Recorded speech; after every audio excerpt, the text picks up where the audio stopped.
Assalamualaikum warahmatullahi wabarakatuh.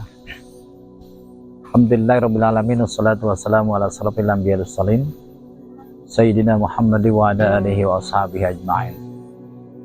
Ilahi anta masuri wa rabbaka matlubi a'tini mahabbataka wa ma'arif.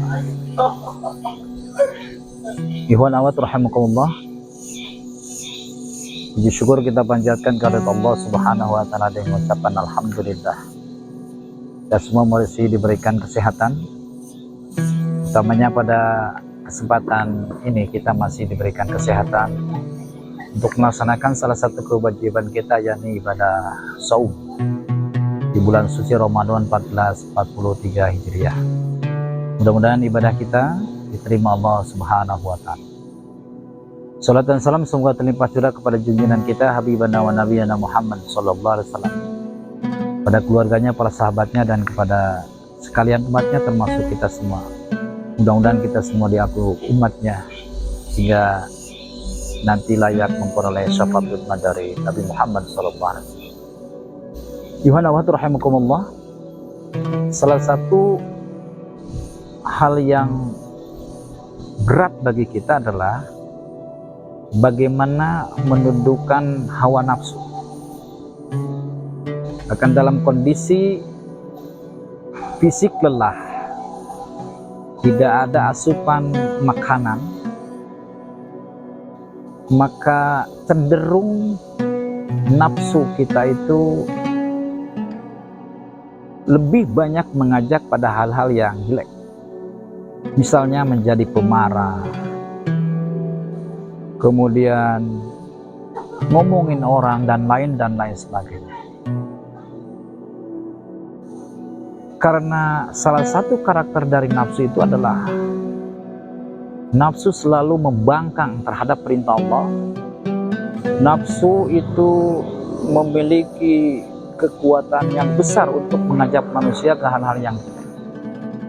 Dalam salah satu firman-Nya Allah Subhanahu wa taala berfirman, Bismillahirrahmanirrahim, Innan nafsa la'ammaratun bisu. Sesungguhnya nafsu amarah itu akan selalu mendorong kita untuk berbuat kejelekan.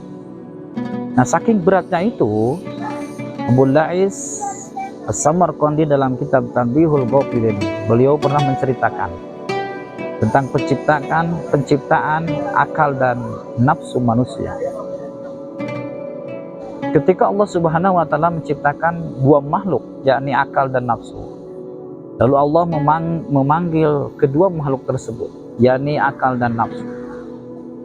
Ketika akal dipanggil, wahai akal, berpalinglah kamu dan beribadah kepadaku. Maka akal beribadah kepada Allah. Lalu akal pun diperintah oleh Allah. Lalu akal pun diperintah dan ditanya oleh Allah, wahai akal, siapakah aku ini? Kata Allah.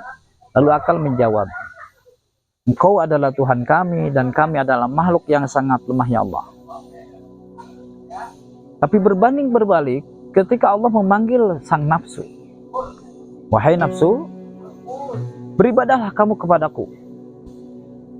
Dan nafsu pun membangkang terhadap perintah Allah. Lalu Allah memanggil kembali nafsu itu, wahai nafsu, siapakah aku ini? Nafsu menjawab, engkau adalah engkau dan aku adalah engkau. Itulah salah satu sifat dari nafsu. Karena kekuatan nafsu itu mengajak kepada kejelekan dan membangkang perintah Allah, maka nafsu oleh Allah dimasukkan ke neraka Jahim selama 100 tahun. Sudah mengalami kesengsaraan di neraka Jahim, dia dikerangkeng di neraka Jahim, lalu nafsu tersebut dikeluarkan oleh Allah, lalu ditanya kembali, wahai nafsu, beribadahlah kamu kepadaku. Nafsu tidak lagi mau beribadah karena salah satu sifat dari nafsu itu adalah membangkang. Lalu yang kedua, apakah aku ini? Kata Allah. Si nafsu tetap menjawab, engkau adalah engkau dan aku adalah aku. Maka karena sifat membangkang terhadap Allah Subhanahu wa taala, maka Allah kembali mengkerangkeng nafsu itu, dimasukkan ke neraka Juwa, neraka yang penuh dengan rasa lapar dan dahaga. Berapa lama nafsu dikerangkeng di neraka Jo itu? 100 tahun. Lalu setelah 100 tahun nafsu itu diangkat kembali Allah, dan Allah bertanya kepada nafsu tersebut, siapakah aku ini, kata Allah? Maka nafsu menjawab, kau adalah Tuhan kami dan aku adalah makhluk. Dari kisah ini kita bisa mengambil kesimpulan, salah satu cara untuk menundukkan nafsu kita adalah melalui ibadah saum. Karena dengan saum, lapar dan dahaga itu bisa mengendalikan diri kita. Sekali lagi, dengan saum hawa nafsu kita bisa tertundukkan. Sebab hakikatnya jihad yang paling utama adalah jihad melawan hawa nafsu. Afdhalul jihad jihadun nafsi. Sebaik-baik jihad adalah memerangi hawa nafsu. Maka kata Imam Ghazali,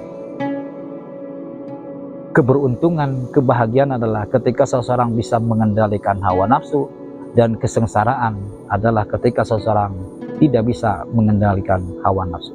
Mari kita jadikan momen saum ini, momen Ramadan ini sebagai bagian dari upaya menundukkan dan mengendalikan hawa nafsu, sehingga pada akhirnya kita termasuk orang-orang yang bahagia. Semoga, amin ya Allah ya rabbal alamin. Assalamualaikum warahmatullahi wabarakatuh.